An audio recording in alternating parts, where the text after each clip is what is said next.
Live coverage on Sports Weekend beginning at 1 p.m. Eastern Time. I'm Steve Armitage. Good night from Molson Hockey Night in Canada.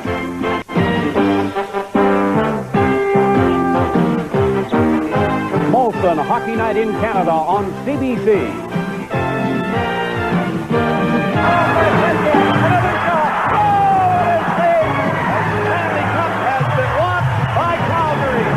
Today's game brought to you by Molson Export. There's nothing halfway about it. X says it all. And by Pepsi. Pepsi's got what it takes.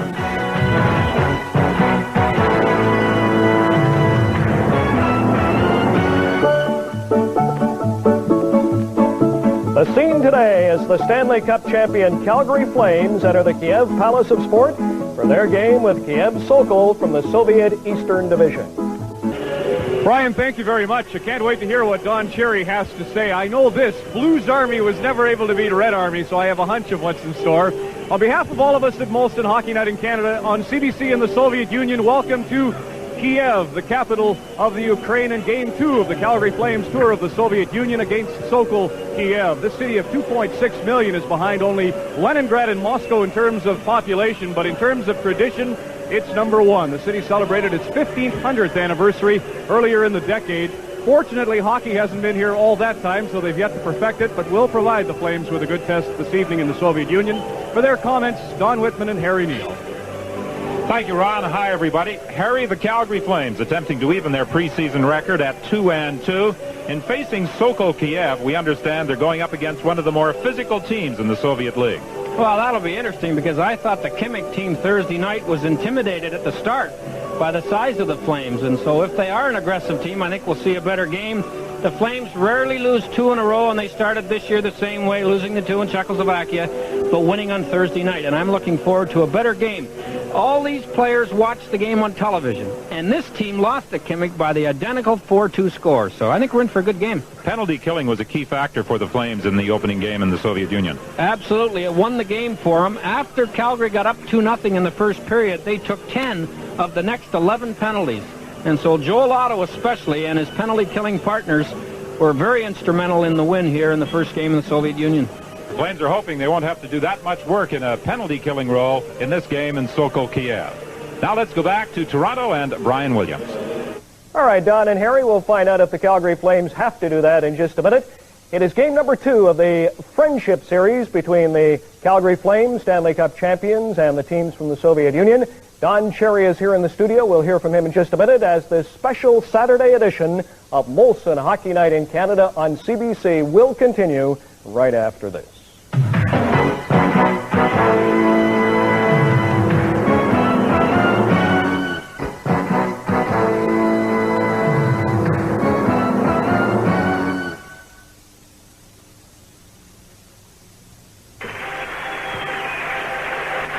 Welcome back to Kiev and the traditional exchange of gifts taking place, and the Calgary Flames presenting Sokol Kiev with the white Stetson. The white Stetson, of course, has been a trademark of Calgarians for many years, and this is usually the gift that visiting teams, when they arrive in Calgary, receive, visiting dignitaries receive. And the Flames have brought the white Stetsons with them to the Soviet Union, and they have presented them to the opposition teams as they line up at their respective blue lines prior to the start of the game. And, of course, the gifts were presented to the Flames as well. Young ladies attired in traditional costume, making the presentation to members of the Calgary Flames. Flowers presented to the Flames as well, something I'm sure that caught many of them by surprise. Well, they got the same treatment at Himmick, and I know from talking to a few of the people in Himmick, the players there were delighted to get a white Stetson with a Calgary label on the front of it, and I'm sure the boys here from Kiev will feel the same. There's the trainer, the younger Murray, collecting the roses to take to the dressing room, because they don't want any of those flowers on the bench once the puck drops. No, it is a friendship tour, but the Calgary Flames are still intent on winning this game, and Rick Wamsley will start in goal for the Flames. Mike Vernon is not dressed. The backup tonight will be Steve Gannett, and Gannett is expected to share the goaltending assignment with Rick Wamsley. Wamsley split goaltending duties with Mike Vernon in the first game in the Soviet Union, that 4-2 victory in Leningrad 2 nights ago. Igor Liba of Czechoslovakia is the referee for tonight's game. The two linesmen are from the Soviet Union. You've noticed, Don, that they haven't had a Russian referee yet. The Swedish referee did the first 2 games, the one last night in Moscow and the one Thursday in Himik, and now we have a Czechoslovakian. Yuri Shundrov in goal for Sokol Kiev. Terry Christ has dressed 22 players for this game, but Al McInnes will probably be used just in a penalty-killing capacity, and the extra forward being Т.Хантер, and he isn't expected to see a great deal of action. From the face-off, the puck coming back into the neutral zone. Zanayev plays it up along the boards to Kulabukov. He couldn't do anything with it, and the Flames fire it back into the Soviet zone. Trying to move it out is Malkov. He gets it ahead to Stephenchev. He couldn't catch up with it. Dumped in by the Soviets. Wamsley leaves it at the side of the net for Nieuwendyk. Nieuwendyk is out there with Makarov, and on the wing is Gary Roberts. This line intact from game 1. As a matter of fact, this line produced a goal just 31 seconds into the game when they played Himik in Leningrad on Thursday night. A crowd of about 6,000 watching the action here in Kiev. In the center ice area, the fans reacting, thinking there should have been a penalty called as Stephenchev was spun around. Here's a long shot right on by Malkov, the first shot on goal, and it's picked up by Sabarin. Sabarin moves it out into the neutral zone. McClellan, who did not dress the other night, plays it back to his own line to McCrimmon. Dumped into the Soviet zone, back to the net. Т.Хантер gets it out front. McClellan moving in, takes the shot, the rebound. Hunter got it to McClellan got it to Gilmore. Gilmore attempting to jam it in, and the goaltender Shundrov was down to cover up. Well, the Calgary team's quite a bit bigger, and here's what might happen all night long, as you see the great body check going there to create this chance. Kiev has 6 forwards that are under 180, none that are over 200. Calgary has 6 forwards over 200, and only 2 under 180, Gilmore and Fleury. Sabarin plays it back into the Soviet zone. Lubnin takes it behind his own goal. Up on the wing, Bryakin couldn't intercept. The puck goes loose in the neutral zone. Sabarin knocked off the puck by Sinov. Broken up, however, by Doug Gilmore, and he slides it down the ice. Lubnin being chased by Bryakin. Bryakin gets a tree, tried to hit Gilmore. It bounced away from him, and it comes loose in the neutral zone. McCrimmon has it for Calgary. He plays it cross ice to Sabarin. Lead pass. He was looking for Gilmore. It was broken up by the Soviets. Now Bryakin gains control. Off the boards for Gilmore. Gilmore cross ice. Coming out of the players' bench to pick it up is Suter. He has to go back in his own zone with Natras. Natras on the right side for Ranheim. He had a goal the other night in that 4-2 win. Ranheim steps into the Soviet player heavily into the boards, back of the net. The Soviet player is hurt. Drop pass for Kristich, and a good save by Wamsley as Kristich deflected it, and Wamsley came sliding across to make a fine save. Kristich is the 20-year-old who's the only player in this team that's been drafted by a National League team. And he was drafted by Washington, 120th overall. And David Coyle and Jack Button of the Washington Capitals are here to see him play. Washington, who are also in the Soviet Union, they do not play here in Kiev.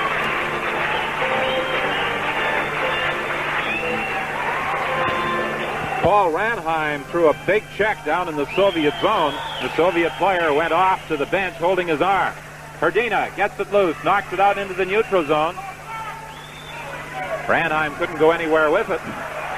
And a good body check there in the Soviet zone by Godinak.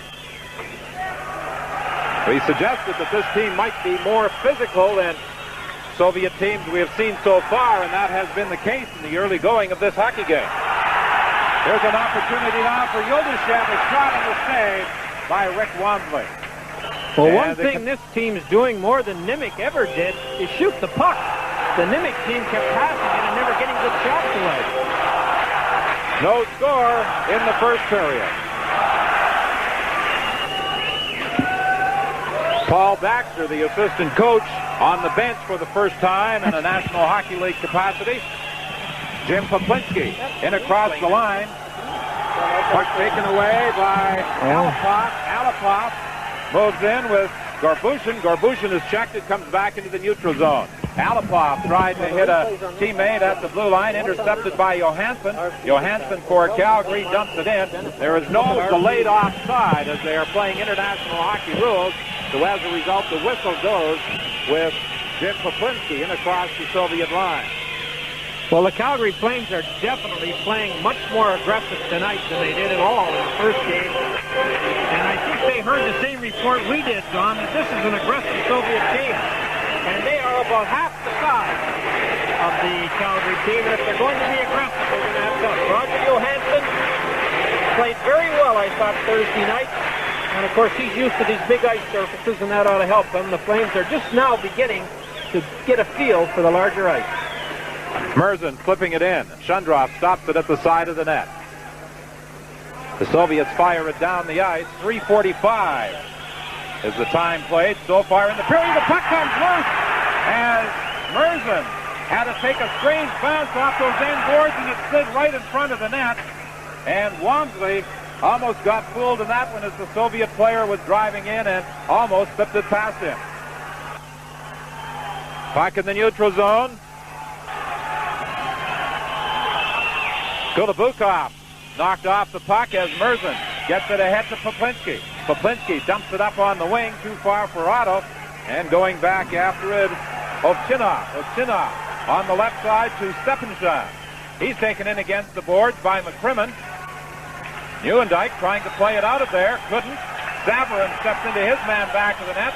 The Soviets gain control, a centering attempt, and the puck goes loose. Shirov trying to center it, nobody there. Back to the point, taken by Zinoviev.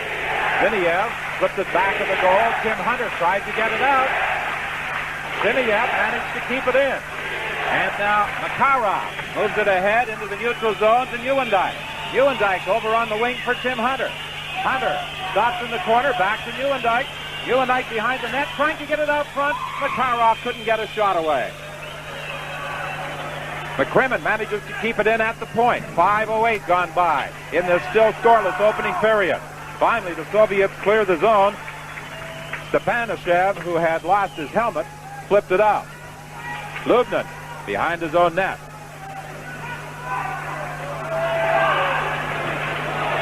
The Soviets ahead to Nada. He shoots it in. McCrimmon is back for the Calgary Flames.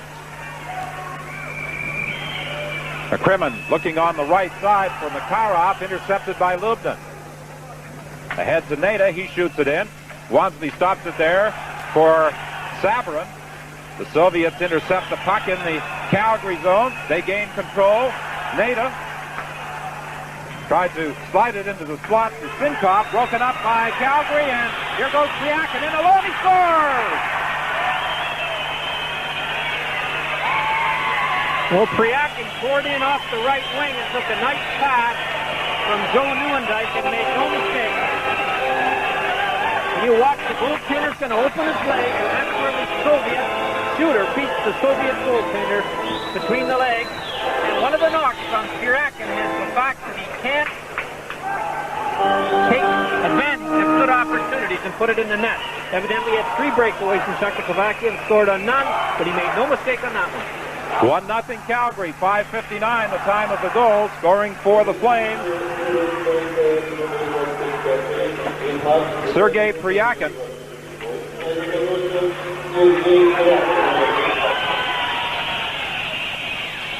They have not yet announced an assist on the goal. Priakin moves it ahead to McClellan. McClellan into the slot area to Suter. Suter is stopped at the line. And the Calgary Flames retreat in their own zone to try and set up. Natras off the board. Gilmore couldn't handle the pass. Kristich has his pass intercepted by Priakin. Something we saw from Himmick the other night, Harry, was a lot of drop passes. As a matter of fact, they may have established a record for drop passes. No such thing in this game. by this Soviet team. Well, it's a nice ploy, but I think it was overused completely Thursday night, and they dropped it from a good scoring position to not so good on about 8 occasions. There's Priakin, who really, although we don't treat him as a newcomer because he was in Calgary so long last year, he only played 2 games during the season and 1 in the playoffs. So he's a rookie in every other aspect except he had a nice, calm, slow adjustment period, one that Makarov won't have. There was no assist given on the goal by Priakin. They're not very liberal with assists. Herdina trying to get it out front to Fleury, and it was broken up by number 5, Gorbishin. Well, there should have been 2 assists given, Don. Nieuwendyk made the nice cross-ice pass and put Priakin in, and the defenseman, I'm not sure who it was, got it up to Nieuwendyk. But you're right, the statistics we get on the Russian players reflect the fact that the official scorers do not like to give assists. And as a result, they get a lot more points if they're playing in North America in the assist column. Merzen goes cross-ice to Johansson. Lead pass for Ranheim. He had a little difficulty controlling it. And now the Soviets gain control. Kroviakov fires it in. Going back after it is Merzen. Merzen dumping it up on the wing for Herdina. Herdina ahead to Fleury. Fleury lost control of it. Quick shot there by Sinkov, and Wansley makes the save. Now Ziron Fleury looking on the left side for Ranheim. The pass doesn't get through, and Herdina has to go back into his own zone. 7:20 is the time gone by in the opening period. It's 1-0, the Calgary Flames leading on the goal by Priakin. Merzen in across the line. He's dumped by Gorbushin. And the fans here in the Kiev Sports Palace enjoyed that one. The fans like good checking anywhere, and I don't think we should be surprised when they see one of the Kiev players knock one of these big Calgary players down, that they get excited about it. Puck deflected down into the Calgary zone. Wansley is out of the net to play it to the corner for Savarin. He had a little difficulty handling it, and Malkov tried to center it. Now it's flipped up along the dasher. They attempt to center it again, and it's knocked down the ice and back into the Soviet zone. 8:09 is the time gone by in the first period. 1-0. The Calgary Flames leading Sokol Kiev.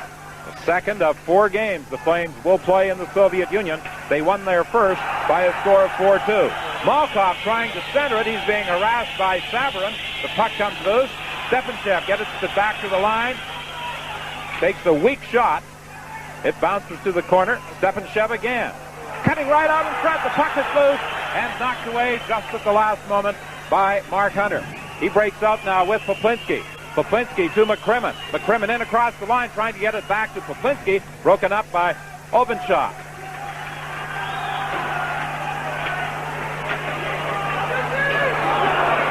In the corner, Ovchnikov taken in against the boards by Joe Nieuwendyk.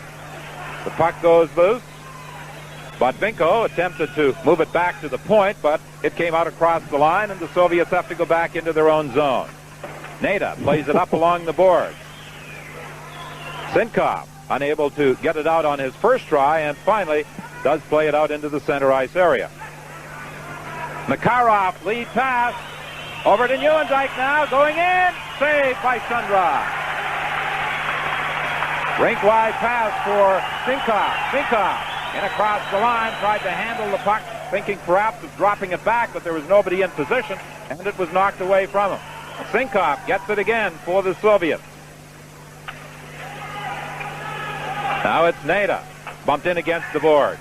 Comes loose to Nieuwendyk. He had a little trouble picking it up, and Suter circles back into his own zone. Over to Natras. Natras lead pass for Gilmore. Gilmore going back to the net, tried to throw it out the short side, gets it again. Taking that pass from Tim Hunter. Now Makarov back at the line, knocked off the puck, and it goes into the center ice area. Makarov goes to the bench as the Calgary Flames complete their line change. Tim Hunter couldn't do anything with it. It slipped out into the center ice area. There's a penalty coming up here. Doug Gilmore will be going off as he upsets the Soviet player Burkhanov at the blue line. 10:21 is the time gone by in this first period. We a replay here that Joe Newendike tried to do the same thing Priakin did. Beat the goaltender in the breakaway through his leg. Dumped down the ice by the Flames. They did an exceptional job of killing off penalties in Game 1, which they won by that score of 4-2. They led 3-0 against Simic in the first period. Birkenau goes back to the net, and as he touches it, it's whistled down, and the puck is brought back into the neutral zone for the face-off. Well, if you watched the game Thursday and thought the crowd was very quiet compared to this one, you're right. Don't forget, this is the home team here in Kiev, and in Leningrad Thursday, Himik is really a Moscow team. Johansson, cross ice to Merzin. He hammers it off the boards down into the Soviet zone.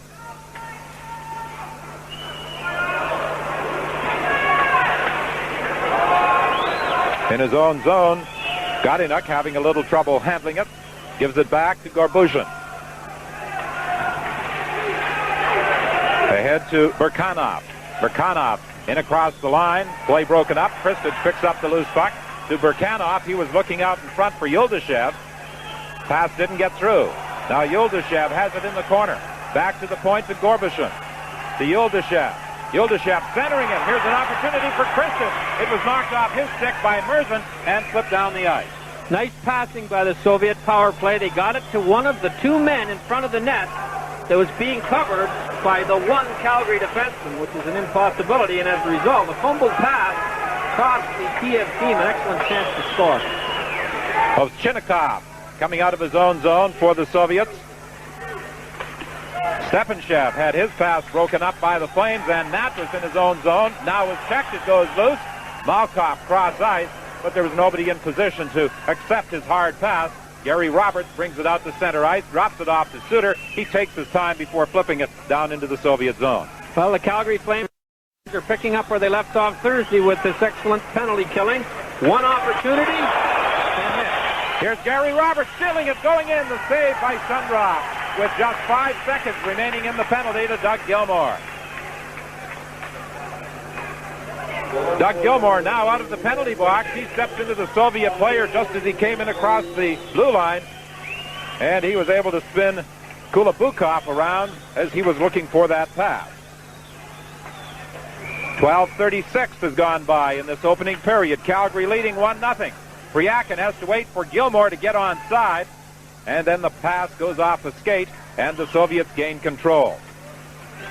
Sinkov in his own zone. Rink-wide pass for Zinoyev. Zinoyev is stopped in the neutral zone. The Soviets like to use 5 players as a unit at all times.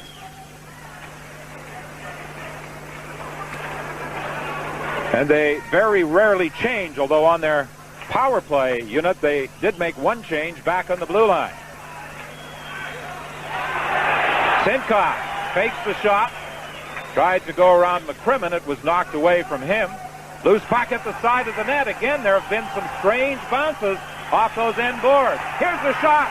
Right on by Nada, and the save by Rick Wamsley. Well, Wamsley had the angle cut. He didn't know where the puck went after it hit him. But Nada nearly scored. Through this first period has been unbeatable, and he's had to make about 4 big stops. From the face-off, the puck slides back into the Sokol Kiev zone. Played out, picked up there by Johansson. Johansson having trouble, was knocked off the puck by the Soviet player Bitnikov. Sinkov centering it, nobody in position, and Joel Otto gains control. Dumping it out into the center ice area, picked up by Johansson, drop pass to Hunter, shot, that goes wide. Botvinko out of his own zone, rink wide, nobody there. On the open wing, it's picked up by Johansson. He gives it to Merzin, who takes it behind his own goal. Merzin up to the line, stop there. Puck goes loose. There's an opportunity for Alipov, and he fires it. It's deflected off his stick and over the glass, out of play. 14:22 is the time gone by in the first period. Darren Fleury, who has not seen much action tonight, is one of the 2 Calgary forwards that are under 180.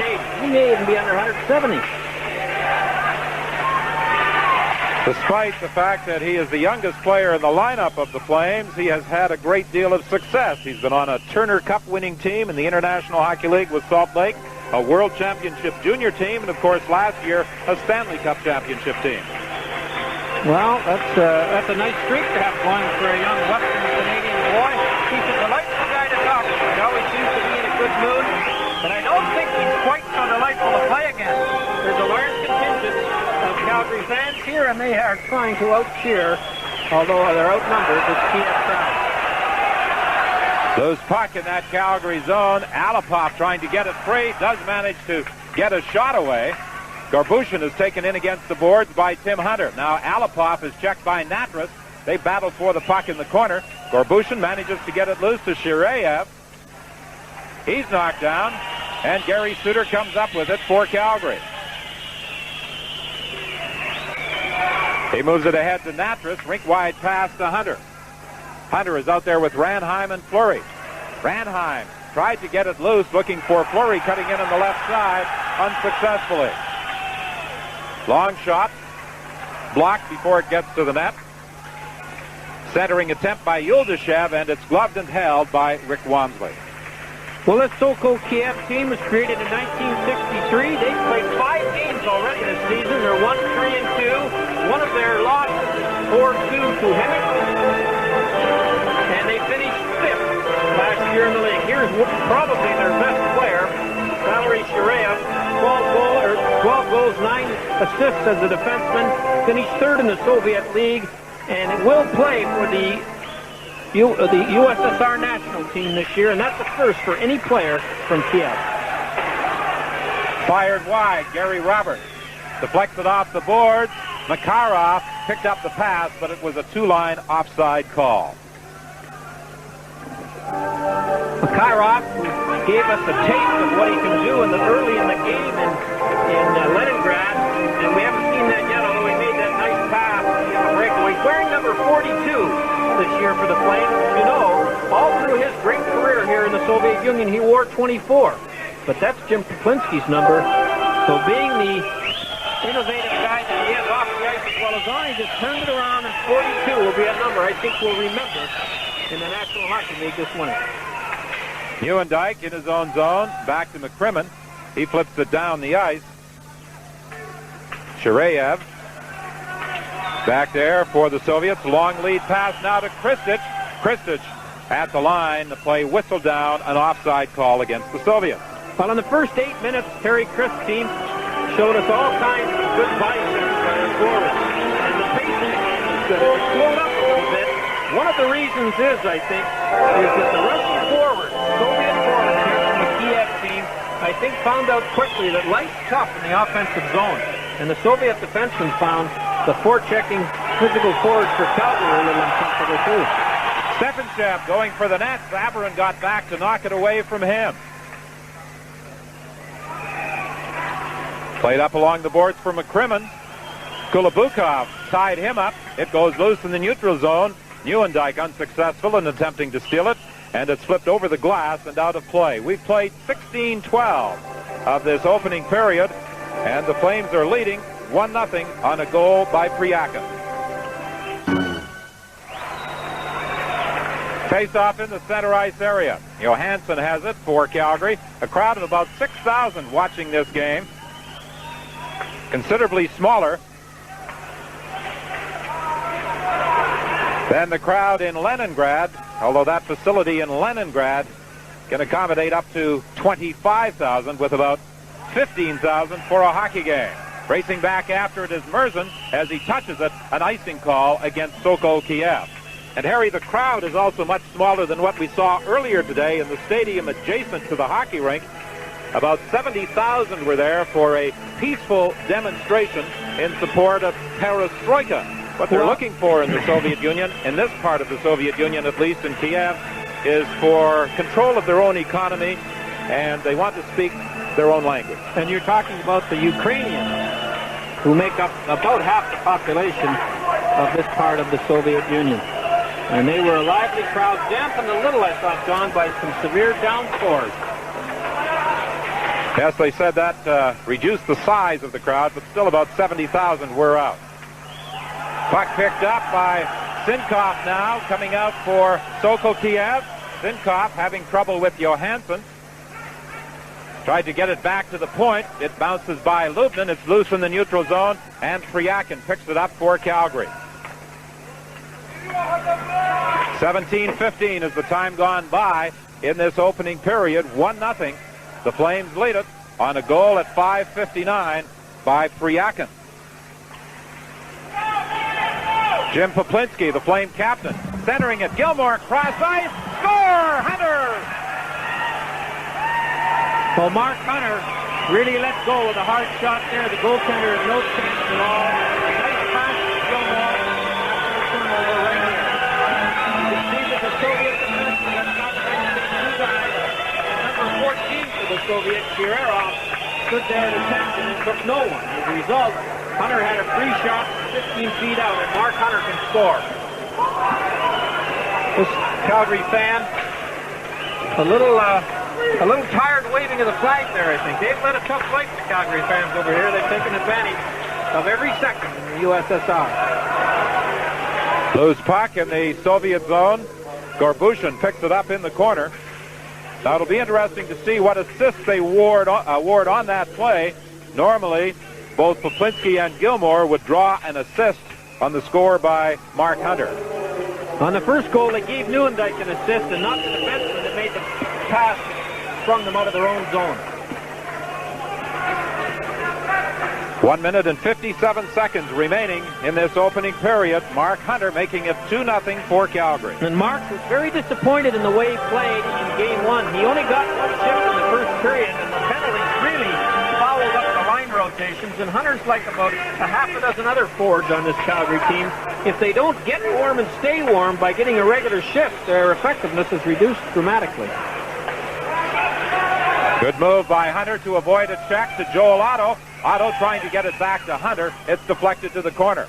Hunter tried to drop it back to the point. Oletsky was there to intercept, but the Flames get it back.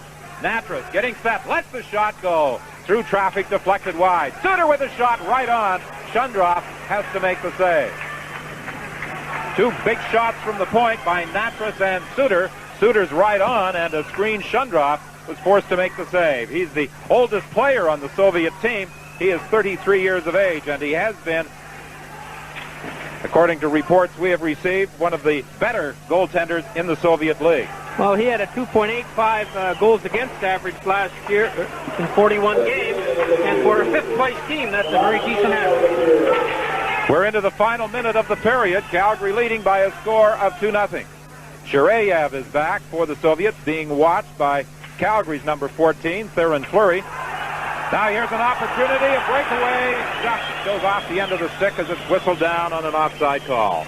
Well, the most dangerous play that the Calgary Flames have to look for is that long pass. Remember Thursday night, after the first period in Leningrad, Nimick capitalized on 3 or 4 of them, and the Calgary goalies really had to play well. We watched the game last night from Moscow, where Washington beat the Moscow Spartak team 8-7 in overtime, and the Washington goalies had to stop about 5 guys that got in alone on that long pass up the middle, which is a trademark of Soviet hockey. Duck Wickenheiser was the overtime hero in that victory last night by the Washington Capitals. 38 seconds remaining in this opening period. 2-0, the Calgary Flames in front on goals by Sergei Priakin and Mark Hunter. Poplinski and Gilmore have been awarded assists on the goal by Hunter, and so they should. That scorer must be listening to you, Don, down there, giving a second assist on 1 goal. He could lose his job here in the Ukraine.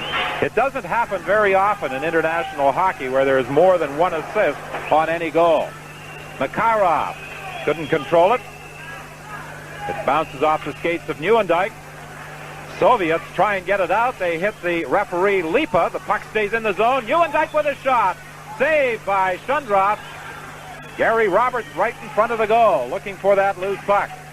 The Soviets having some problems getting it out of their own zone in the dying seconds of this opening period. What a hit by Nieuwendyk as he stepped into Kristic just as the buzzer sounds. Joe Nieuwendyk is throwing about 4 good body checks, and if Calgary want to keep throwing the checks they thrown in the first period, they're going to win this game going away. The Russian team is too small to take many of them. 2 goals in the first period for Calgary at 5:59. Priakin from Nieuwendyk, and then at 17:32. М.Хантер from Gilmore and Poplinski, and at the end of the first period in Kiev, it's the Calgary Flames 2, Sokol Kiev, no score. Kiev is the capital city of the Ukraine. It is known for its Baroque architecture, and this is the Cathedral of St. Sophia.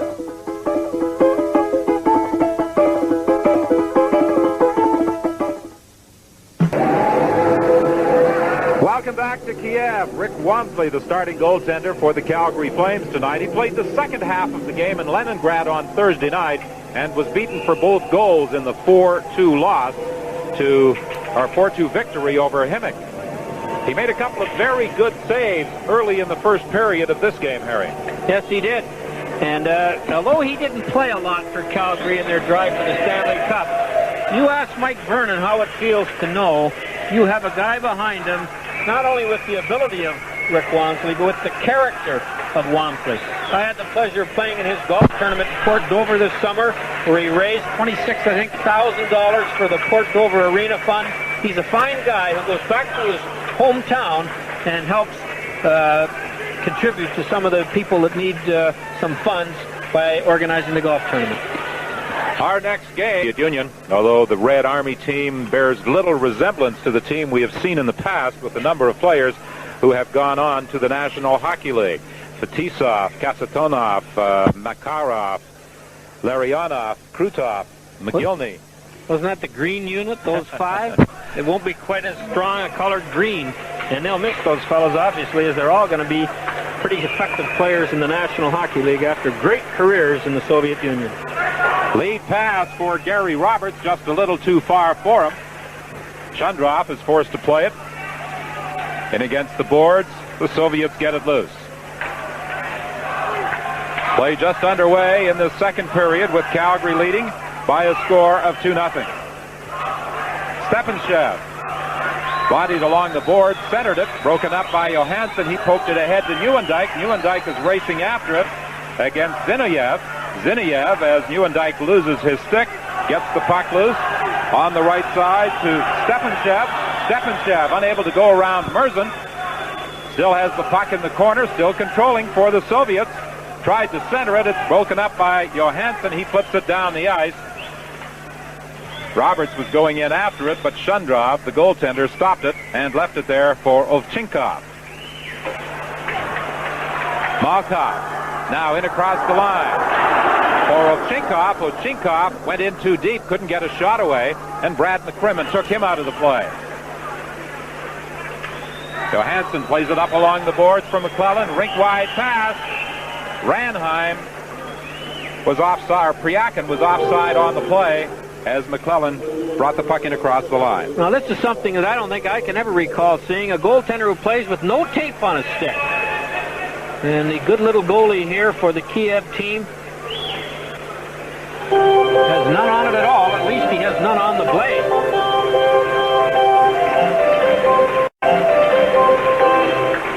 Yuri Shundrov, the oldest member of this Sokol Kiev team, 33 years of age, but one of the better goalies in the Soviet National League.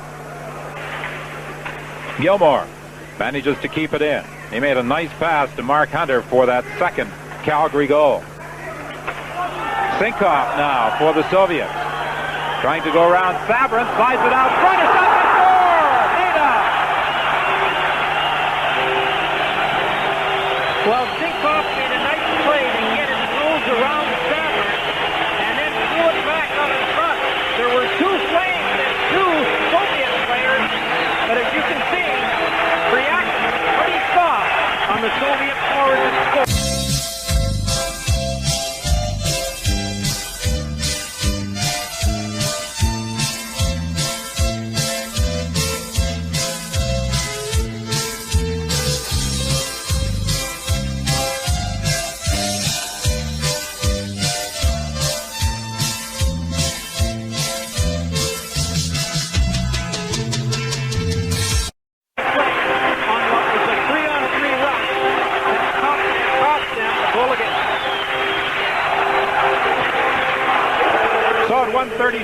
the second period. The Soviets are on the board. A 2-1 lead for the Calgary Flames. Hrdina in the corner is checked. The puck comes back to the line. Long shot by Natras goes wide. Gorbishin picks it up in the corner. And with that goal by Nada, the crowd comes alive. In the neutral zone, a battle along the boards. Picked up by Yuldashev. Pass broken up by Ranheim at center ice. Ranheim leaves it there for Fleury. Fleury fires it in. Puck bounces to the far corner for Hrdina. Attempted to center it. Intercepted by Gorbishin. I guarantee you, John, that the Soviet coach told his players that they better be on the other end of a lot of the takeouts if they want any part of winning this game. And early in the second period, they've thrown all the body checks and scored the only goal. Suter with a long shot wide. Kristich gains control in the corner, then he loses it. Poplinski attempted to center it for Joel Otto. It was broken up by the Soviets. They clear the zone. We've played 2:49 of the second period. 2-1 is the score. Here's Kristich taking a return pass. And it just went wide as Wamsley came sliding across. One too many passes, perhaps that close to the net.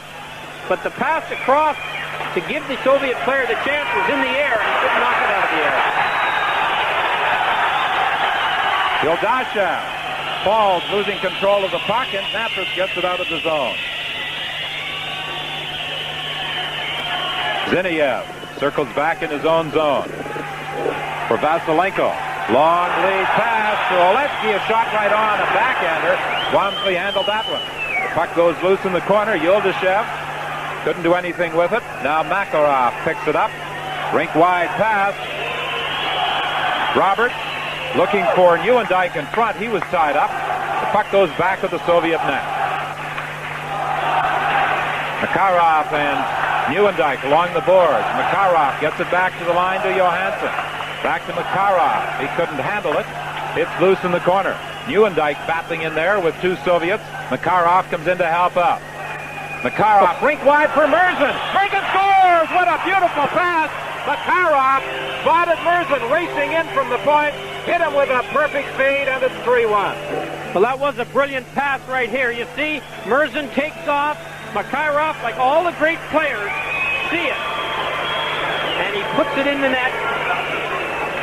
And the Calgary fans, very enthusiastic flag waving by this gentleman who looked like he was going to die on the flight coming from Leningrad to Kiev. He's happy with the 3-1 lead the Flames have built up on a nice goal by Murzin and a better pass by Makarov. One of the reasons those fans are having problems on the flight for an 8 o'clock departure, they were up at 4 in the morning to get that flight. Some of them didn't get an opportunity to go to bed before traveling from Leningrad to Kiev. Stepanchev is checked by Doug Gilmour. He got back nicely to become involved in the play.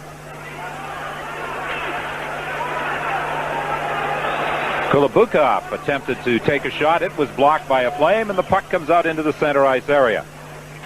We played 4:38 of this second period. It's 3-1.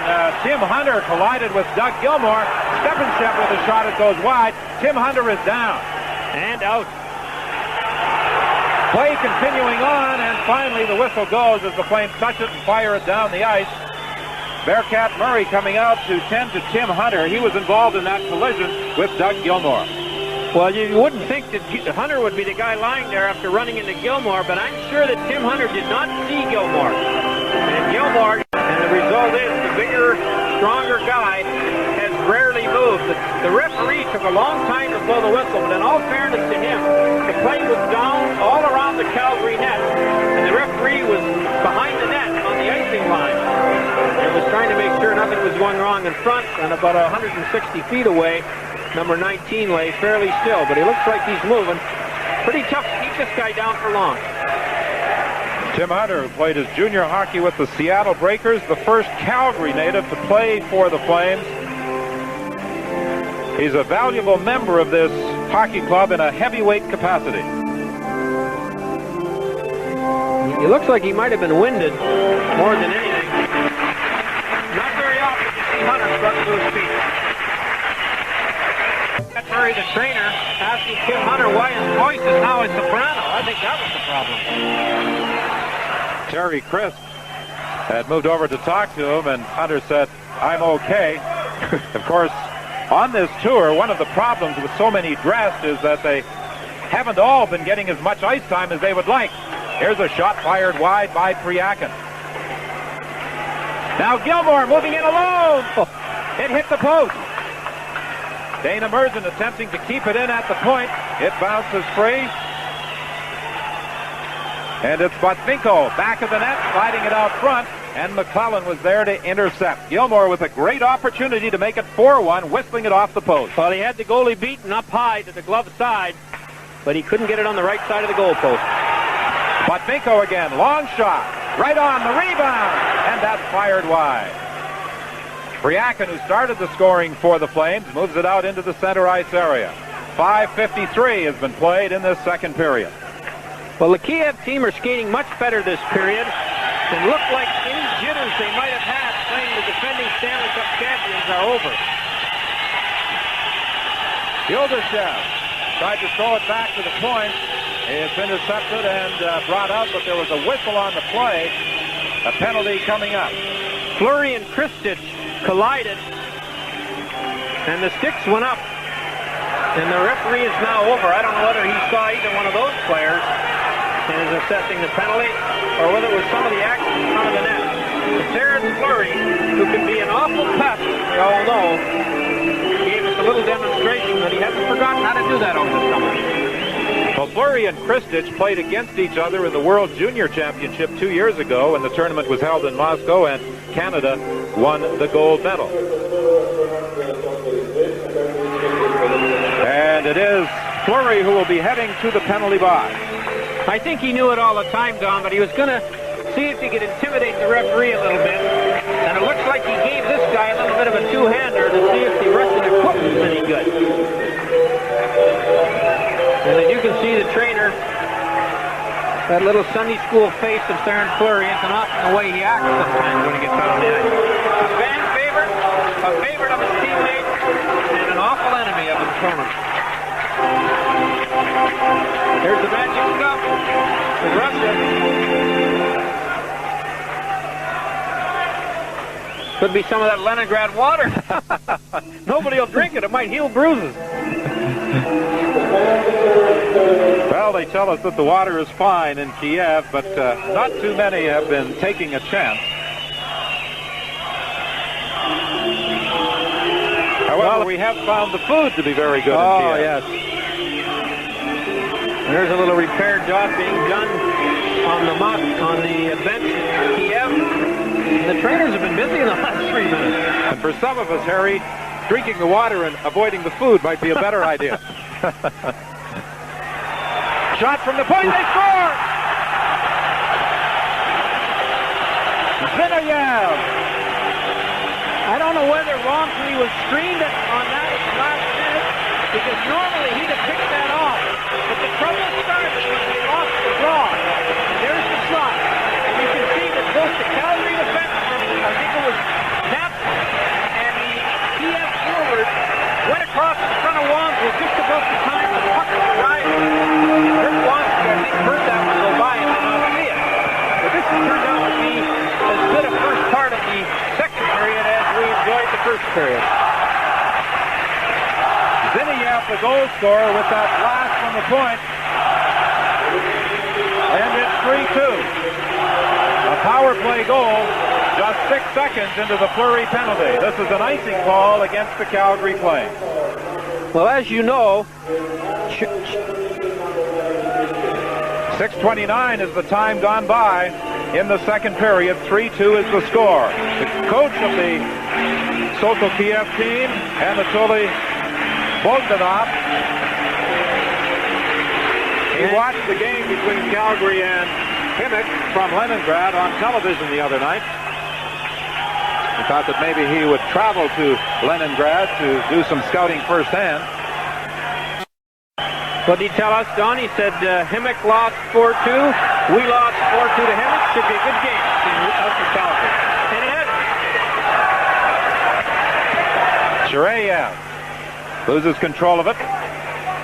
They battle for it along the boards, and the Soviet defenseman comes up with it.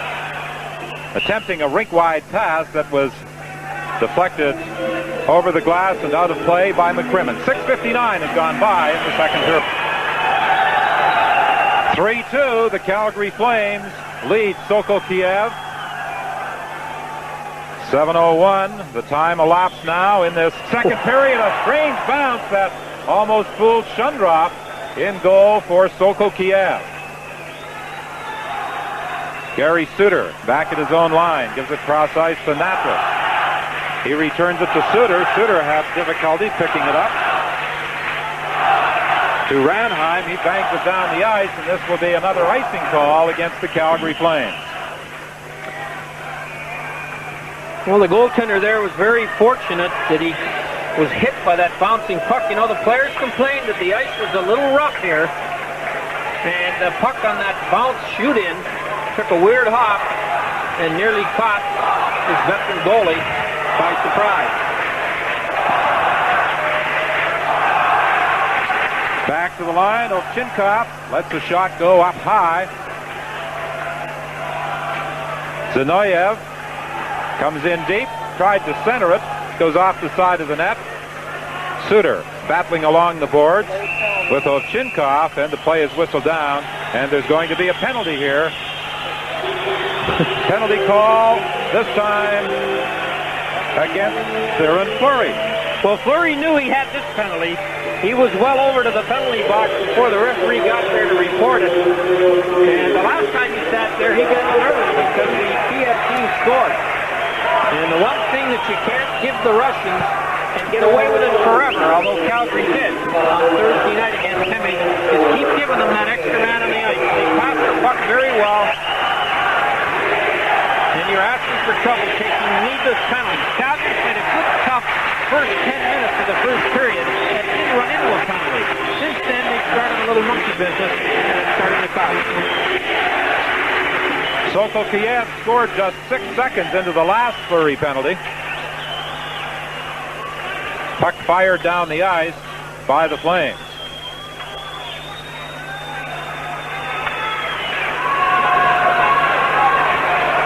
Long lead pass up to the blue line.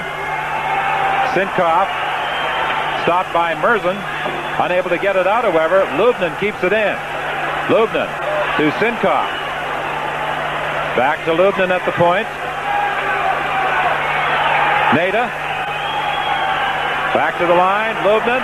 Shurayev. A shot deflected into the corner by Wamsley. Shurayev unable to handle it at the point. It slides down the ice. And Shundrov out of his net to play it around to the other side to Lubnin. 3-2. The Flames lead. 1:08. The time still left in the penalty to Theron Fleury. Into the slot. Yildushev has his shot blocked, and it's flipped down the ice by Gary Roberts. Well, that was a nice passing play, and the Soviet player was able to one-time the puck while he was on the move. And Sapper made the save, but it might have caused a little trouble for Wamsley. Roberts takes it back into his own zone to kill off some time, giving it to McCrimmon. He flips it ahead into the center ice area, and Joe Nieuwendyk comes up with it. Nieuwendyk to Roberts. Roberts checked there by Stephenchev, and back comes Malkov. Malkov takes the drop pass into the slot area to Yildushev. It bounces away from him, and Gary Roberts fires it down the ice with 24 seconds left in the penalty. Well, Kiev's had two good chances. One stopped by Wamsley and one by Sagan, the defenseman. Stephenchev plays it around the boards. Ovchinnikov to Malkov. Back to Ovchinnikov. Over to the other side. It bounces away from Zinoyev. And it's picked up by McCrimmon and played around the boards as Fleury comes out of the penalty box. And Fleury runs into Ovchinnikov as he comes out of the box. Dumped in by McCrimmon. Fleury after. There's a shot from a bad angle, and that was up high on the shoulder of Shundrov. Fleury gambled a little bit that he might be able to put one over this little goalie's shoulder, or hurt him if he didn't.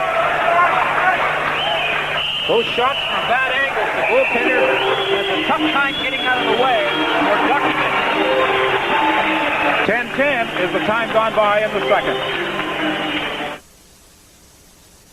Your Toyota dealer's been sharpening up the deals on a few of the 89s. Okay, pencil, to work. But that pencil was just bent on giving a sharp deal on every 89 in stock. Wow, stop! That almost Carson, please! Enough! I'll fix it this time, right for head! The sharpest deals on every new 89, but not much time.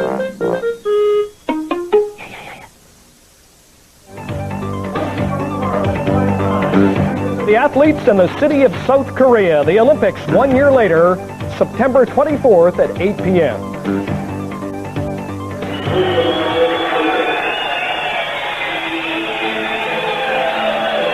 McClellan and Ovchinnikov in penalties, and in international play, the teams will not play full strength. They'll each play a man short, which is, of course, not the National League rule. There are some National League players who would like to see the NHL go back to this particular rule. Well, you remember that Edmonton just destroyed teams when they got in this situation with Gretzky, Messier, Coffey, and Anderson. And that was called by many coaches in the league, the Edmonton rule. Gilmore attempting to break in. He was tied up by the defenseman Godinuk, and then Godinuk takes him in heavily against the end board after the whistle had gone. A fair time after the whistle is gone. And we're seeing a little bit of the aggressiveness that you talked about before the game, but I think he's going to get a penalty for this. The whistle is gone. The goalie has grabbed it. But the Kiev defenseman, Godinuk, wouldn't stop, and he threw Gilmore into the glass. For that, he's going to get a penalty. And this is exactly why the rule was changed in the National League. This penalty will put the Kiev team 2 men down. And 4 against 3 is a much more dangerous situation. 3 is a much more dangerous situation than 5 against 4. And that would be if we were in the National League. And this fellow here, number 3, Godinuk gets a penalty, and his team will be 2 men short.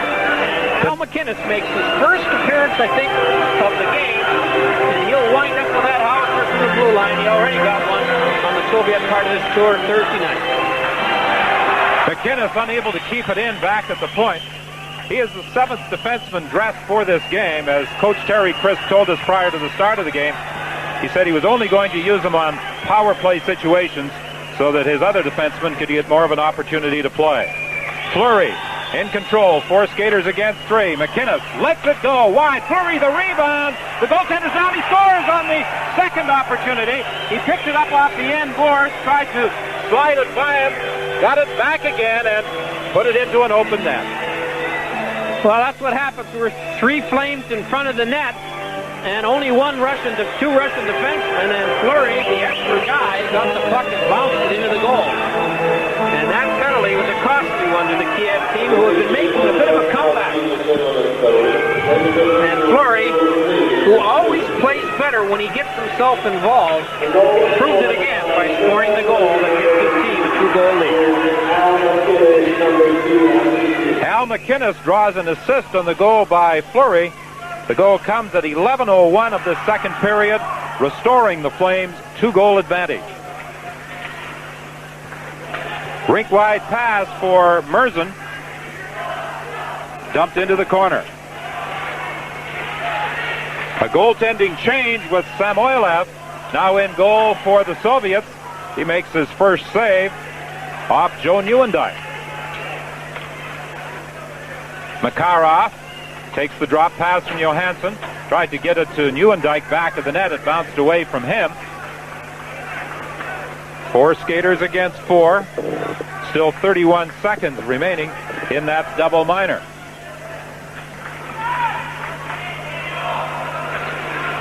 Chakray moves it ahead. Long shot that Filibukov has deflected high up into the stands. And here's the new Russian goaltender who took over at the 10-minute mark, or just before the 10-minute mark, Samyolov.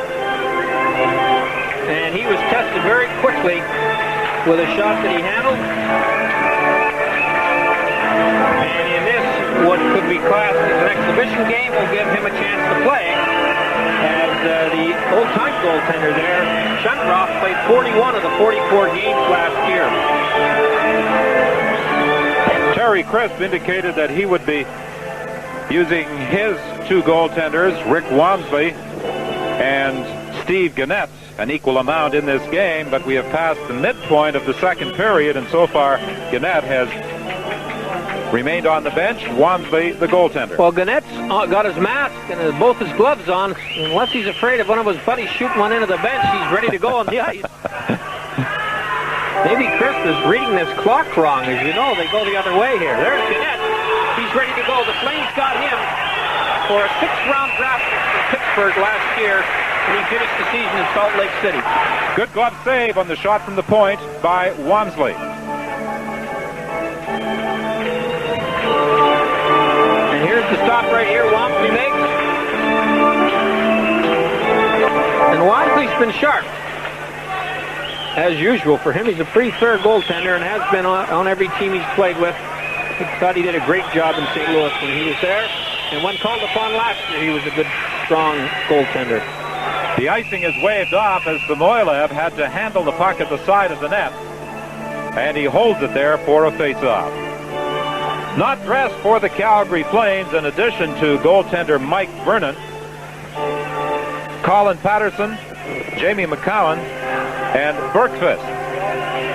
McCowan and Bergqvist have both been bothered by the flu.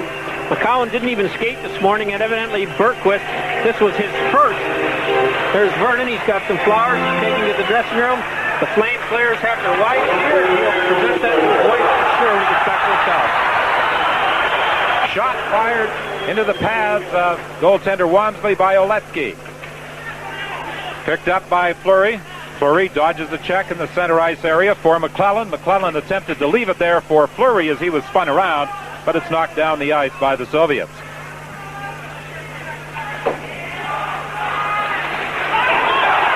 Ovchinnikov to Botvinko, and Botvinko tried to put a move on Walmsley, and Walmsley came across the goal crease with him. A great poke check to stop a real good chance on a good pass to put the Kiev player in the clear. That long pass up the middle. Boy, the Russian teams all over this country know how to do that better than most, if not all, North American teams. Ovchinnikov coming out with Nida. Pass over on the wing for Vasilenko. He couldn't control it. Suter goes after it in the corner for the Calgary Flames. 13:23 is the time we played in the second period here in Kiev in this second match of the Friendship Tour for the Flames. Mark Hunter with a shot right on, and the save is made. Another blast from the point, and that one deflects off a stick and goes up into the crowd as Natras let it go from the point. 13:39 has gone by in the second period. Steve Gannett, with 1/3 of the second period left, replaces Rick Walmsley. And in the game Thursday as well as this game, in the first period and 2/3, the goaltending for the Flames has been excellent. At the blue line, Tristich is hit by Natras, and back come the Flames. Poplinski stopped at the line by Shuryayev. Puck into the slot area for Suter, who was racing in from the point. He was tied up, couldn't get a shot away. The Soviet centering pass, and that goes off the skate of Yuldashev and just went wide. Mark Hunter flips it in. Joel Otto goes into the corner after it. Round the other side to Roberts. Shuryayev gets to the puck first. He gives it to his defensive partner, Lubnin. Lubnin is hit by Roberts. Shuryayev on the right side for Verkanov. Verkanov knocked off the puck, and the Calgary Flames come back. Neuendijk weaves his way in across the line, drops it for Makarov. Makarov, a couple of nifty moves. There's the shot, the save by Samoylov. The puck loose in front of the net. And diving out of it and holding it for a face-off is Samoylov, and that's another rule unique to international hockey that we don't see in the National League, as Paul Baxter, the assistant coach, looks on from the bench. Baxter behind the bench tonight along with Terry Crisp, Tom Watt, is observing the game from upstairs. And, of course, Paul Baxter has taken Doug Reisberg's spot as one of the 2 assistant coaches. Paul did a great job for 2 years in Salt Lake City and has earned a promotion to the National League. And, boy, he's a keen, enthusiastic young coach who really thinks that he's found a niche in his post-playing career. He was a nasty guy as a player, I'll tell you that. But he has a great deal of respect from all the players for his coaching capabilities. There's Jamie McCown and Mike Vernon watching the game from behind the Kiev net, leaning on some of the nets they use in practice. Vernon is really enjoying this game, he told me. Stepanishev circling in his own zone. As the Kiev players are coming onto the ice tonight to start the game, I was standing with Mike Vernon, and they were all calling him Mishkin. They think that Vernon, a short guy with blonde hair, reminds them of Mishkin, a good dressing goalie, and Mike Vernon got a real kick out of that. Penalty coming up. McCrimmon, it appears, will be going to the penalty box at 15:15 of the second period. Again, we point out that the time clock in the Soviet Union counts up to 20 minutes rather than down from 20 minutes as we are accustomed to. So it is the time gone by we are giving you rather than the time still to play. Well, that's a double penalty, so the teams will again be shorthanded a man apiece. And now it's critical to try and avoid taking a penalty because you'll put your team down too. And that has already cost the Kiev team a goal. And this is the rule, this is the situation that the rule in the National League avoid, and that is that you are attempting to get somebody to take a bad penalty so you can get into the 4-on-3 situation, which is almost as successful as 5-on-3. Stepanishev coming out for Sokol Kiev, firing it into the Calgary zone. Malkov getting it back to the point to Ovchinnikov. He couldn't get a shot away as the Flames clear the zone. Golubukov and McCrimmon in the penalty box. Stolen by Priakin, and Samoylov managed to make the save. Priakin has it again, back of the net. Getting it loose for Gilmore. Gilmore moves back to the line. He was forced to move outside the line as he was being bothered there by 2 Soviet players. Now he gets the pass to Priakin, to Johansson. Johansson, the new Swedish player on the roster of the Calgary Flames, on a regular basis on this tour. Gilmore to Priakin. He was looking for Johansson. Johansson was turned around, not expecting the pass. Stepanichev for the Soviets. Soviets making a change. He tries to go rink wide. It's intercepted by Fleury. Good anticipation by the Calgary center. Now with some good speed going for the net. Taken in against the boards by Gorbushin. Taken down by the Soviet defenseman as he attempted to go to his backhand. Now Stepanichev comes back for the Soviets. Takes the shot right on. The rebound loose in front of Gannett, and it's cleared to the boards by Natras. Soviets gain control again. Gadinak moving in. A shot right on. Gannett makes the save, and the loose puck is brought back by Ranheim. Ranheim goes rink wide for Fleury. Fleury in against the boards. Checked there heavily by Gorbushin. Gorbushin and Fleury were involved in an altercation earlier. Fleury's got most of the Kiev players very upset with him. The penalized players back on the ice with 17:19 remaining in the second period. Alipov centering it. McCrimmon grabs it and starts back for Calgary. Too far for Roberts. Lubnin in his own zone leaves it for Alipov. 4-2, the Flames lead. Sokol Kiev, 17:39 is the time gone by in this second period. From Kiev, Calgary will travel to Moscow tomorrow for games against the Soviet Wings and Red Army, and that will wind up their tour. They will fly home on Friday of next week. Gary Roberts, rink-wide pass for Makarov. Makarov drops it back. Suter with a shot. And that one didn't get through as it went off the leg of a Soviet player. Gary Roberts, intercept, in across the line. He was just unable to get it to Joel Otto, who was all alone breaking in.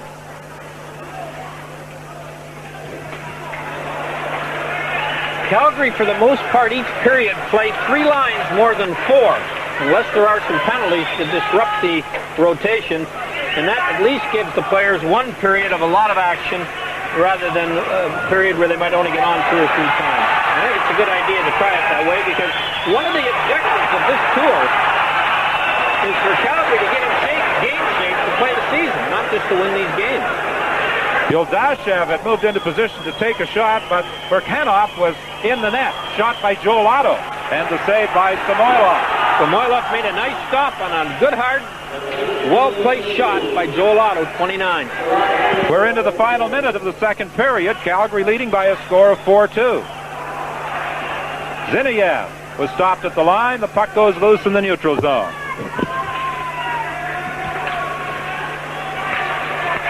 Now it's Nada, dodging a check. In across the line, lets the shot go. Bad save by Steve Gannett. Rick Wamsley started the game. Gannett came in with almost 14 minutes gone in this period. Shot off the post by Nada. Gannett was looking behind him, but it went off the post and came out the other side. Boy, that was a major league wrist shot that had Gannett beaten. Priakin having problems, unable to get out. Play broken up by Brad McCrimmon with 2 Soviet players in tight on goaltender Gannett. Just 3 seconds left in the period, and that will end the second period. 4-2 is the score. The Calgary Flames leading Sokol Kiev here in Kiev. Full studios in Toronto. Calgary, and each team scored a pair of goals in the second period. Steve Gannett in goal for the Calgary Flames. He took over just before the 14-minute mark of the period from starter Rick Wamsley. Wamsley surrendered both goals to Sokol Kiev. Steve Gannett acquired on the 9th of January in trade by the Calgary Flames. Mike Vernon, who started the game against Himmick in Leningrad on Thursday night, is not dressed for this game tonight.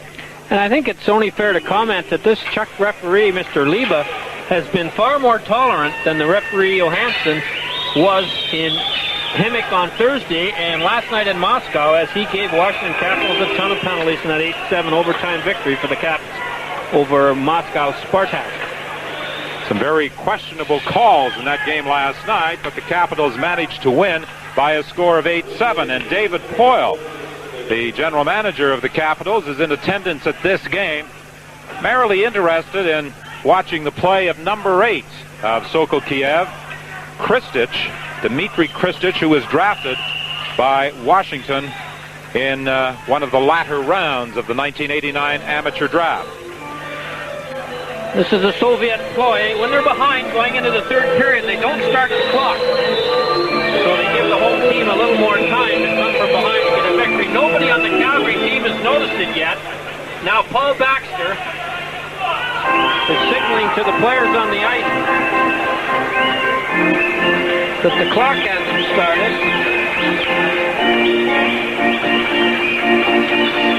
And I think they're using the other clock, Don, the one on the other side of the end of the rink. The Russians are tricky fellows, and sometimes they pull the hidden clock trick on you. Well, there's no clock over center ice, as we are accustomed to. The clock is on a scoreboard at the end of the rink.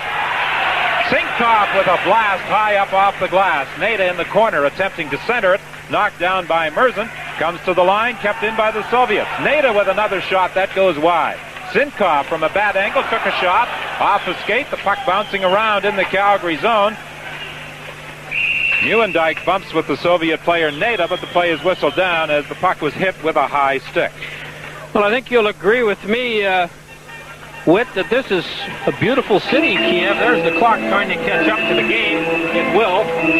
The Dnieper River winds through a hilly countryside with cathedrals and statues. Only 90 miles from here, the city of Chernobyl, where they had the terrible nuclear accident. It alarmed me a little in my tourist guide as we flew in from Leningrad, where it said short visits to the Kiev-Chernobyl area are not hazardous to your health. And I really got upset when I saw that Debbie Boone's hit song, You Light Up My Life, is banned here in Kiev. Face off in the Soviet zone, brought out by Kristich. Over on the right side to Yaldashev. Yaldashev back to Kristich, and the play was broken up neatly by Doug Gilmore, who did a good job of dropping back into his own zone. Calgary on Thursday night, after they got a lead of 4-1, sat back and really did a pretty good job of protecting it, killing off penalties. I wonder if they'll try and come at this game and get the fifth goal, which would probably add Kiev's chances of winning. Perkanov leaves it there for Kristich. He's taken in heavily against the boards by Gilmore. The two of them continue bumping, and the puck goes loose to Brad McCrimmon. 4-2, the Calgary Flames lead. That is the score they won by on Thursday night in Leningrad when they defeated Himik. Himik was the number 2 team in the Soviet Union last year. Gilmore drops it off for McClellan. McClellan with a shot that Samoylov is forced to stop. Gilmore gets it again to the point to Natras. Natras lets it go through traffic, and a loose puck that Samoylov managed to get a glove on with McClellan standing right on top of him. 2:18 is the time gone by in the second period. 4-2, Calgary leads. This young goalie, Vitaly Samolov, has really been quite sharp in here since coming in halfway through the second period and replacing the KG vet with Shundog. The Flames attempted to get it back to the point, but the puck slid between Suter and Natras, and now they have to regroup in their own zone. Fleury gains control, flips it down into Soviet territory. Ovchinnikov lays it up along the boards for Oletsky. Vasilinkov is decked by Natras as Т.Хантер comes back to Calgary. For Suter. Suter weaves his way in across the line, but Hunter was ahead of the play offside. Well, it's nice to see Gary Suter back in action if you're a Calgary fan. Boy, he had a lot of tough luck with the injuries. I think it might take him a little longer to get in the groove this year than it would have had he played into late May like most of his teammates did. But he was well on the way to challenging Al McInnes for the scoring lead among defensemen, and I'm sure would have got a number of votes for the Norris Trophy had he been able to finish the year in one piece. Talking about Al McInnes, he is dressed tonight, but he is dressed as the 7th defenseman, and this was the plan of Coach Terry Crisp, to use McInnes only on the power play. So McInnes has had just one shift so far in the game, and that only lasted about 30 seconds. Ranheim is spun around as the puck is fired out of the zone. Now picked up by Malkov. Malkov over to Kulabukov in front, and Stepanshev was tied up. Shreyev centering it, and Kulabukov deflected it into the pads of goaltender Steve Gannett. Well, you know, the hockey experts here in Kiev say they have a very young team, a lot of young players on this team, and to finish 5th last year and be a team that their coach thinks can finish higher than that this year maybe is something that the fans here in Kiev can look forward to, especially with Red Army retreating as a power. And the clock is caught up to the game, and Kiev is trying to catch up to the Flames. 3:22 gone by as Mark Hunter comes in across the line. High shot, a good wrist shot that went over top of the Soviet net.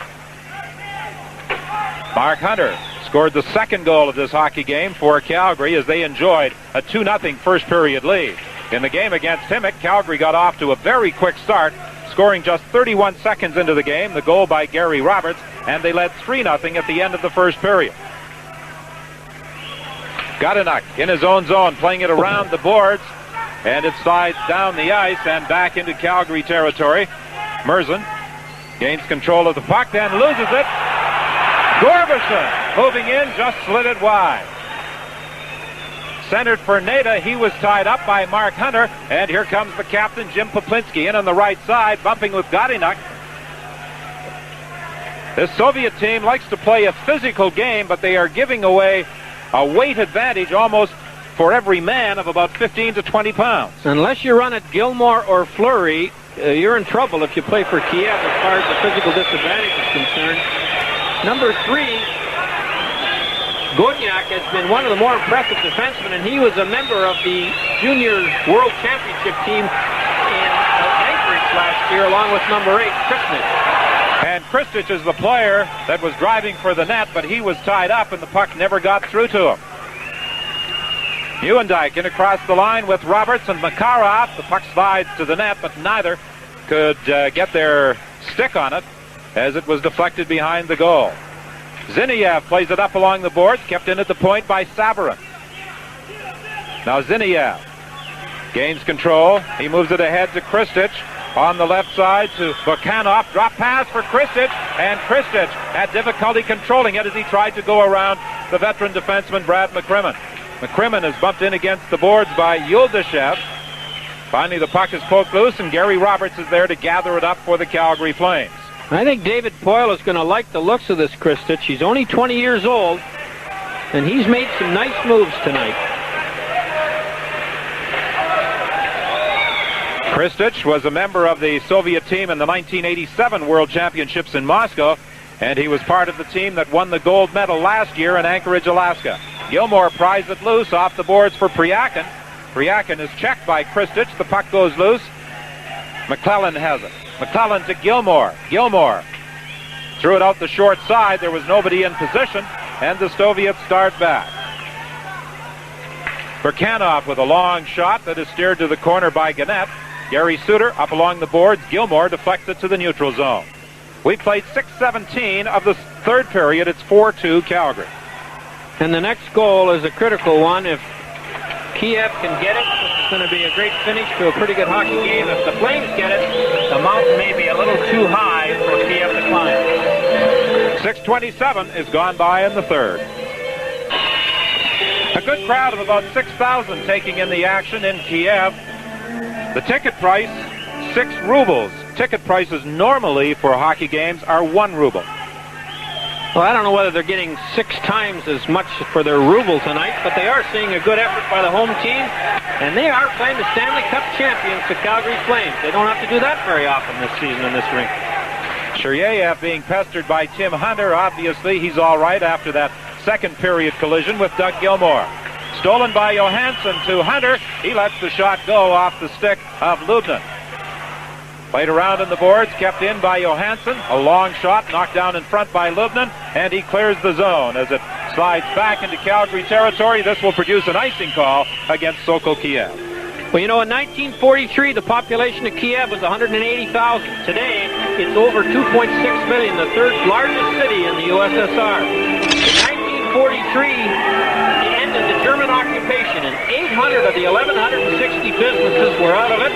42% of the living space was destroyed. 940 government public buildings were in rubble, and 80% of the citizens were homeless. So these people, the older people of Kiev, have fought back from a terrible situation, and we noticed a lot of the old-timers on the streets wearing their war medal on their regular suits, and I'm sure they're very proud of their efforts at a very difficult time for this young Ukrainian city. Samoylov with a fine stop off Roger Johansson. And one of the things that we have noticed in Kiev is the beautiful wide tree-lined streets as they have rebuilt the city. And this young goaltender who took over, he's the backup goalie, but he's going to push the old man for a job the way he's looking. Shundrav is 33 and played 41 of the 44 games, and this young guy looks like he's going to get a chance to play if this is the way he can play every night. Stepanishev trying to beat Merzin to the puck. He manages to get it out front, and a good sliding save by Roger Johansson as that puck was centered by the Soviets, but they couldn't get a shot away as a result of that fine play by the Swedish import. Quite an international lineup on this roster of the Calgary Flames. 3 Americans, 2 Soviets, 2 Swedes, and a Czechoslovakian player complementing the Canadians on the team. Malkov to Stepanshev, in front to Gorbushin, and the save is made by Gannett. For a moment he wasn't sure where that puck was, but he managed to cover up. So the score holds at 4-2 at 7:49 of the third. You're looking at Coach Bukhanov of the Kiev team. You see he's got a stopwatch in his hands. He times the shift. He stands in front of his players. And that is out of the page of Anatoly Terezov, who is the dean of coaches historically here in Russia. Well, his theory was that he wanted to look his players in the eye when he was talking to them. Eyeballs, he said. We want those eyeball-to-eyeball conversations. We should see him in Moscow. I know Tom Watt, who knows him quite well, is quite anxious to see the old gentleman. And we'll try our best to see if we can get him on show either Monday or Wednesday, and he was really the guy that brought the Soviets into world-class competition. Ken Sabarin behind his own goal, flipping it up on the boards.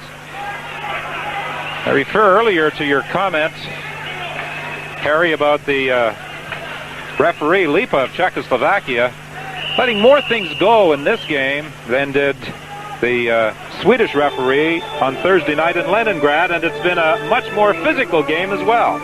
Well, here's another look at a couple of the Flames that aren't dressed. There's McCowan, and behind him Blomqvist. And this is his first day out of bed. Boy, he was really felled by the flu. Both these players are expected to practice tomorrow and may get into this little tour on Monday in Moscow.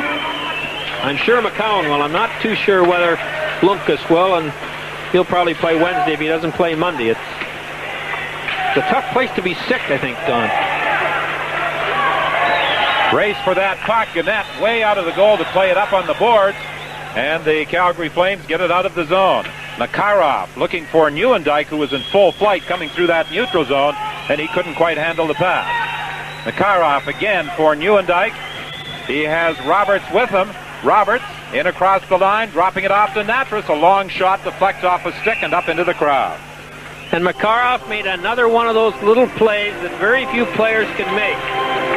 Very aware of where everybody is on the ice, even the guys behind him, and he made a nice little play to give the Roberts a chance to slide it over to Natras for a point shot. And Natras, who was superb in the playoffs last year, especially in the finals, finds himself like about 3 other Flame defensemen who stepped out of that Stanley Cup in a battle for a job. They have 8, 9 defensemen, and they're all probably capable of playing in the league. Godinuk off the boards for Alipov. He couldn't control it. Natras knocked off the puck. Alipov has it. Alipov takes the shot right on. Gannett makes the save. Steve Gannett in goal for the Flames, replacing Rick Wansley near the 14-minute mark of the second period. Since taking over, he has been unbeatable. Gorbishin back in his own zone. He brings it out for the Soviets to Alipov on the left side. Long slap shot, pad save by Gannett. Johansson plays it around the boards, and it comes out into the neutral zone. Godinuk, as the result of a collision with Joe Nieuwendyk, lost his helmet. Makarov slides it into the slot. Gilmore couldn't pick it up. Boy, if I was an NHL scout, I'd be looking strongly at that Godinuk as a draft. He's been superb tonight, and he's a tough cookie. Makarov moving into the slot, check. Stepanashev moving in. His shot goes off Merzen into the corner. Coming back to help out is Doug Gilmore. He got it loose, but not out.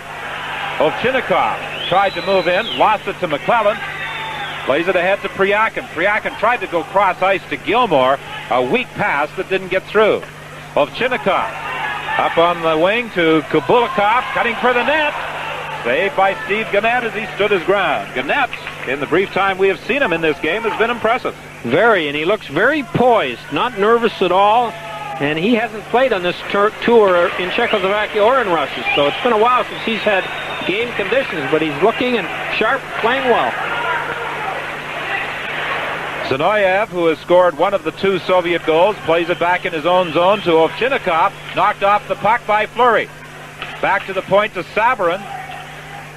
Sabarin managed to keep it in at the line, then Priakin was dumped, and the puck is fired out of the zone. Well, you have to give this Kiev team marks. They're outmanned as far as weight and height's concerned, but they're not out-hustled, and they don't mind taking the body. They take it. Good shot. Long shot from the point, and that one is kicked out off the stick of Shireyev. As Harry said earlier, the top-scoring defenseman on this Sokol Kiev team, Shireyev. Pass in the wing to Ranheim. Ranheim trying to go around Shireyev. He's knocked off the puck. It goes loose. McCrimmon into the corner for Hunter. Hunter is body. He and Nada battle. It comes loose to Shireyev. Although the Kiev team does not play in the Russia-North American tour in December and January, I'm quite sure we might see some team pick him up. He's slated to play for the Soviet national team this year in the World Championship, and he's an impressive defenseman, number 14. In fact, the defense core for the Kiev team as the 6 who have played very well. And they have played 6, not 8, the way you might think. And there is the fellow we're talking about, number 14. We played 12-16 of this third period. No goals so far in the third. It was 2-0 Calgary after 1, 4-2 for the Flames after 40 minutes of play. Shot from the face-off by Poplinski is steered to the corner. Joel Otto is battling for it there. He tried to get it back to the line. Mark Hunter helped keep it in. Poplinski looking in front for Hunter, but it goes off a stick to Shurayev. Shurayev not at all reluctant to cut in front of his own net when he brings it out of the zone. You want me to give you a list of good ones in the National League that used to do that? Serge Savard, Doug Harvey, Bobby Orr. When they had the puck, they'd go anywhere with it. Penalty is going to come up here to Joel Otto. Now that in the National League, John, would not be a penalty. And you watch Joel Otto right here. A cross-check. It's not a vicious cross-check at all. And I think in the National League he'd have got away with it. But he's so much bigger than most of the people he tangles with that it's pretty tough for him not to be overtopping the guy. Not only do they have Joel Otto in the box, but he is their premier penalty-killing forward. They are also without one of their better defensive forwards tonight in Colin Patterson. He is not dressed this evening again.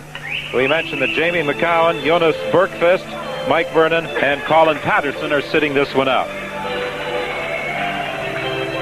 Well, Doug Gilmour, number 39. What a trade that was by Cliff Fletcher. Gilmour was absolutely superb in their run to the championship last spring. Shurayev, cross ice to Lubnin. He tried to fire it off into the corner to Nada, and it was intercepted by Doug Gilmour. Not only has he contributed points offensively, he has been solid defensively in this game. Well, when your second leading scorer can play shift after shift against the other team's best center, you got a hockey player, and that's exactly what Gilmour does. Nada, cross ice, and Sinkoff all set to one-time it, and the puck bounced off his stick. Now, if Sinkoff had had a deeper blade on his stick, the score would be 4-3. 1:10 remaining in the penalty to Joel Otto. McCrimmon in his own zone. Around the boards to Ranheim. He gives it back to McCrimmon. Sinkoff got there first. Leaves it in the corner for Botvinko. To the point. Now into Nida. To Botvinko in front of the net. Shurayev with a shot. Good save by Gannett. Another shot by Lubnin. The rebound. And Gannett covers up.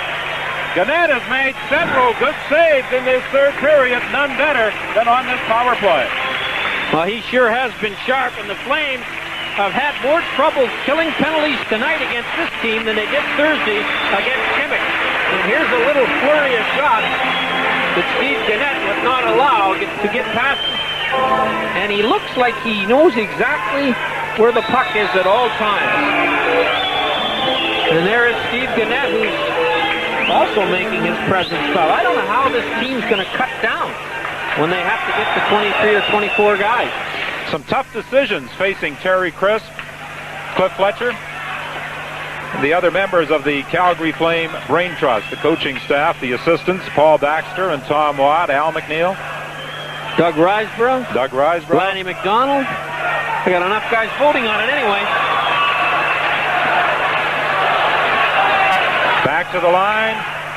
Zineyev with a shot deflecting off a stick up into the crowd. Doug Gilmour has been out there killing off penalties and doing an admirable job for the Flames. Well, he usually splits the center position in the penalty-killing team with Joel Otto. Joel Otto's in the penalty box. So Gilmour, and one of his great assets besides his ability to play is his endurance.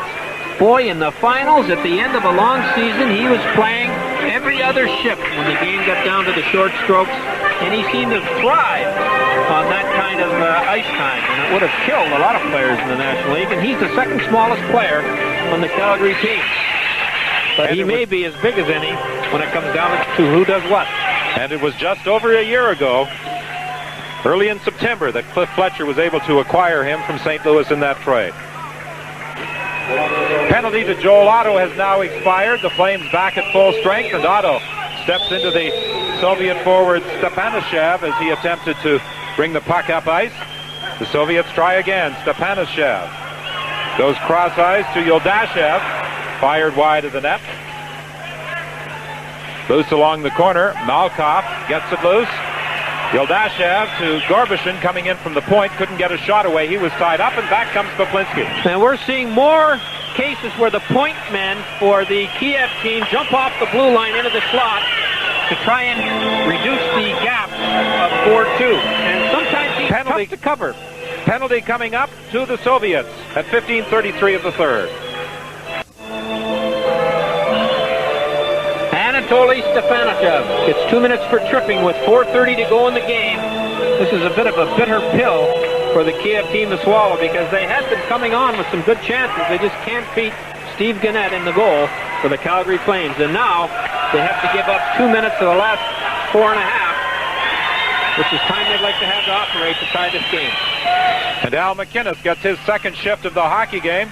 His legs must be on upside down. He's sat there longer than we have, John, and he has to go out there and play. At the point, there and Fleury manages to keep it in. He's out there on the blue line with Al McInnes, Makarov, Neuendijk, and Ranheim, the forwards for Calgary on this power play.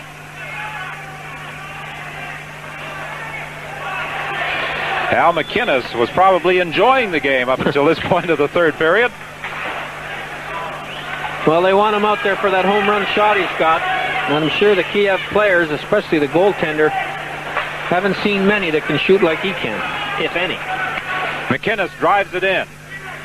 Neuendijk takes the hit in the corner as he attempted to pick it up. That was Kristich who stepped into him.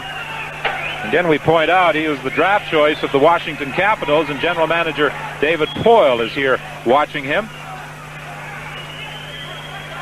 The Capitals, here's a puck stolen by Mark Hunter, and he scores! Second goal of the game for Mark Hunter as he steals that pass in Soviet territory. A cross-ice pass, and Hunter picks it off. Well, it's not a great picturesque goal. Have a look at it. He was presented with the puck, and he scored it almost from exactly the same spot that he got the first goal as Sinkoff gave the puck away to Mark Hunter, who gets the second goal of the night. If you give Mark Hunter the puck 30 or less feet out, the goalie's going to have to be good to beat him. And twice that's happened tonight, and twice Hunter's won. There'll be no assists on that baby, Don, no matter whether this game's in Iceland, Canada, or Kiev. The unassisted goal by Hunter at 16:50, his second of the game, makes it 5-2. The Calgary Flames leading Sokol Kiev. A power play goal, the second power play goal of the night for the Flames. Fleury got the other. Merzen back in his own zone. 2 minutes and 50 seconds remaining in the game. Lead pass too far for Priakin. Godenak lifted up along the boards. Johansson keeps it in. Godenak will try and get it out again. This time he gets some help from Oletsky, and it's cleared into the neutral zone. Loose puck with Oletsky having problems getting away from Gilmore. Gilmore finally does come up with it. Tried to go cross ice, and McClellan had difficulty handling it, and the Flames have to retreat in their own zone to try and reorganize this attack. Godenak now to Oletsky. Oletsky takes the hit, loses his helmet in the process as he is bodied by Johansson. And there's a penalty coming up against the Calgary Flames. Well, in professional football, that would have been called clotheslining, but they call it roughing here at the Kiev Sports Palace. And as a result, the Flames will finish the game with the exception of 3 seconds shorthanded unless Kiev scores. Joel Otto is out there with Gilmore, McCrimmon, and Suter in a penalty-killing role for the Flames. Nida fires it in. McCrimmon gets there first along the boards for Otto, and Otto helps the puck continue on its way down the ice. Well, the Flames haven't been called upon to win this game by their penalty killing, but their goaltenders, Walmsley and Gannett, could easily qualify for stars 1 and 2 as far as the Flames are concerned. They've had to make some good saves, and I think the opposition tonight has been a little tougher than it was Thursday night in Leningrad. The game has certainly been played with more intensity. As it's dumped down the ice, Joel Otto going after it. Samoylov way out of his net to play it up along the boards.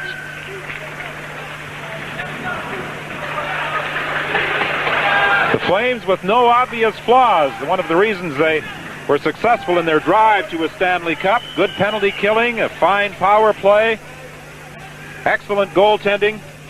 They can use the body effectively.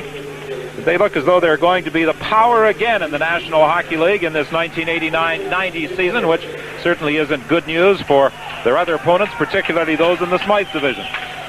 Well, when your team gets that kind of goaltending, you got a real chance of being successful.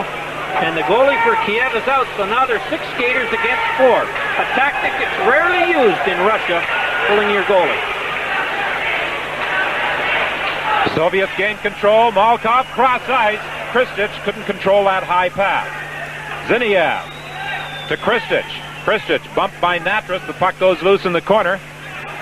Yeldushev back to the line. Gorbushin to Stepanichev. To Kristich. Kristich moving in. Trying to go to his backhand. He's checked. The penalty is over, and so is the hockey game, as the Calgary Flames win it 5-2. Well, Calgary played a strong game, but their opponents were stronger than they were Thursday night, and I think the early body checking and early lead that Calgary deserved and earned in the first period meant the difference. It was just too tough to come from behind for this smaller but spunky Kiev Sokol team. Just 1 goal in the third period, a power play tally, his second of the game, an unassisted goal by Calgary's Mark Hunter. And so the final score, Calgary 5, Sokol Kiev 2.